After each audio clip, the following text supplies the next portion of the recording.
blocked like animals, literally tossed in the middle of the desert. These children, women, men. Think of all the people that partook actually for these people to end up here. People that are making money off it.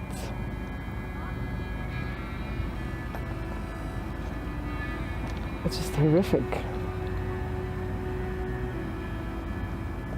You know, the more I think about it, it's like they are guinea pigs. These refugees are guinea pigs. لما بدأت كان في إجراءات أو لازم إذن أو لا عادي بس صارت البصمة صرنا على البصمة نفسها. We're in Amman, the capital city of Jordan. There are nearly 1.5 million Syrian refugees here, and this is the technology we've come for.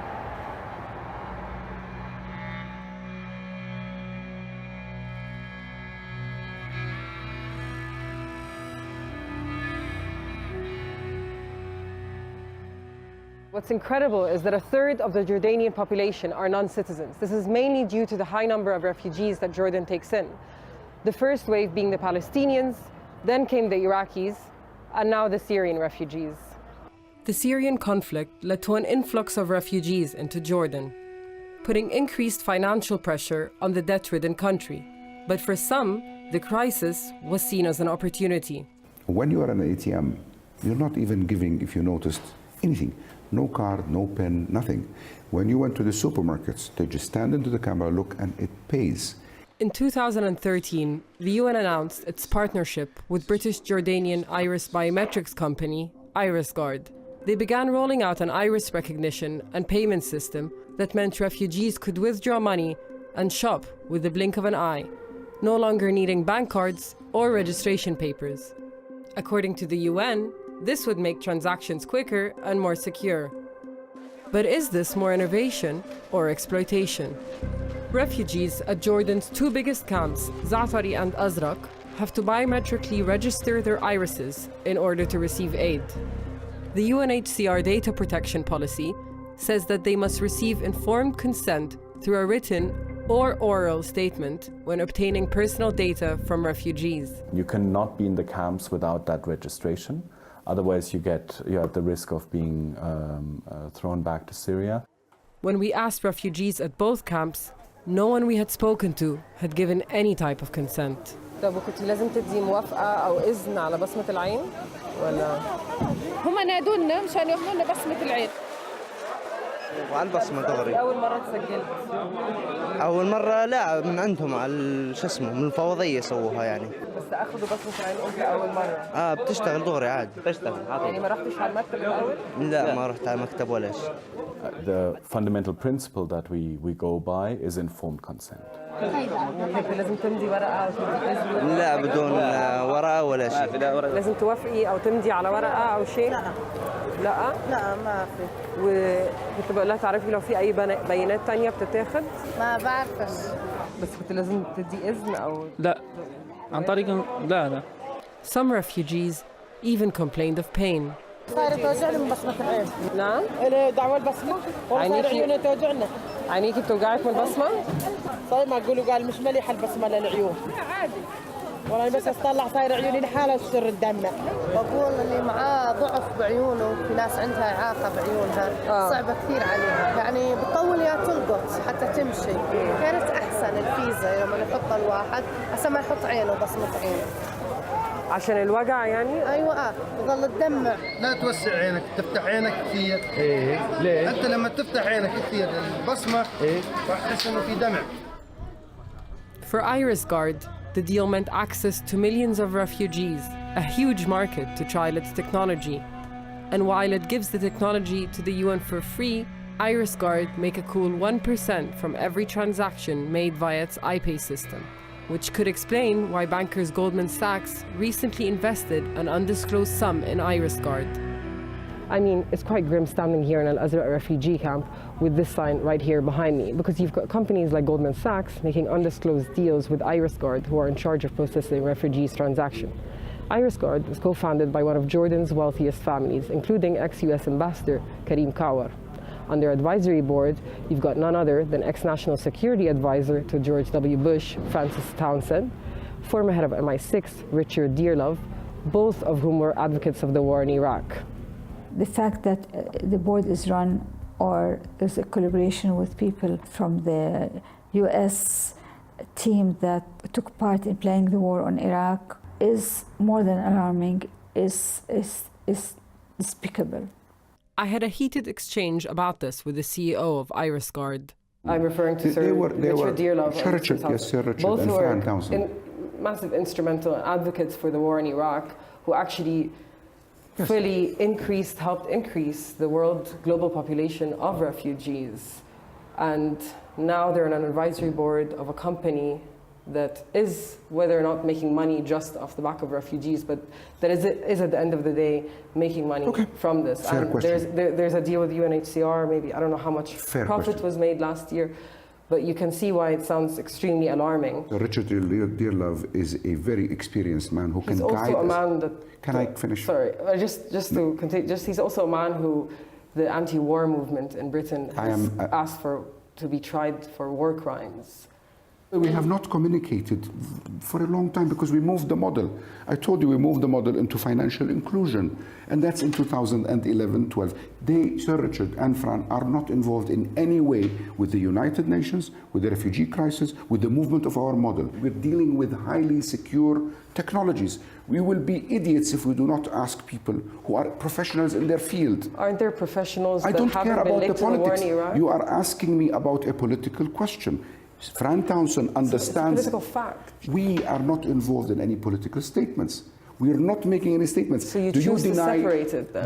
They are separate because we are a non-political company. We work in high tech. You are non-political, I understand that. Yeah. But they are not non-political. Do you understand that? Yeah, but do you understand that they understand security, or do you deny that? The US government has long been pushing for biometric registration of refugees. A State Department report urges the US government to encourage the UNHCR to mandate biometric identifiers in registration, and even earmarks funding for this. They were using all of the new technology for control and for information gathering. And information gathering not to feed the poor, not to solve the water shortages of the world or the famines, is for advancing US policies. The UNHCR couldn't really assure us that they are able to protect the data from potentially interested parties. We don't have NSA budgets. We have limited budgets compared to some of the entities that are interested in our data. I'm less upset with the Jordanian government and even the individuals than the UN itself, because it's the UN who has to safeguard our rights. All forms of data are at risk of being stolen or leaked, and biometric data leaks are especially dangerous. If you lose your credit card, you will be able to basically reissue a newer one. That's not the case with biometric data. You cannot reissue your biometric identity. If your eyes are copied, you can't simply change them to stop fraud or ID theft, and faking that information is possible. In May 2017, Hackers Collective, the Chaos Computer Club, showed us just how easy it was by fooling the Samsung Galaxy S8 supposedly impenetrable system using a standard printer and a contact lens. The UNHCR insists that its systems are safe. It is extremely good on the security side, not just encryption, but the overall architecture of fundamentally a trust no one design. But experts say that trust is the fundamental feature of a proprietary system. Proprietary software contains an invisible source code that could create a backdoor, meaning that the developers, in this case IrisGuard, would be able to enter the system and access its data without anybody else knowing. You have to trust those who are selling you the system, that they say that it is military-grade security with a high-quality encryption. But that has no meaning until you can see what kind of encryption is being used or how the system is being built. So basically, the creators of the software and hardware, IrisGuard, are the only ones who know how it works, and we just have to take their word for it. Identification is completed. The collection of iris scans and biometric data isn't new, but using refugees that have no real choice but to hand over their information in exchange for receiving aid on this scale is unprecedented. Such systems have not been tested at this scale before. It's a massive experiment, and the question is, are this group of actors, the UN agency, the company, are the right ones to actually carry that on? I think literally everyone in the world needs to come see this. I don't think the pressing even begins to explain it.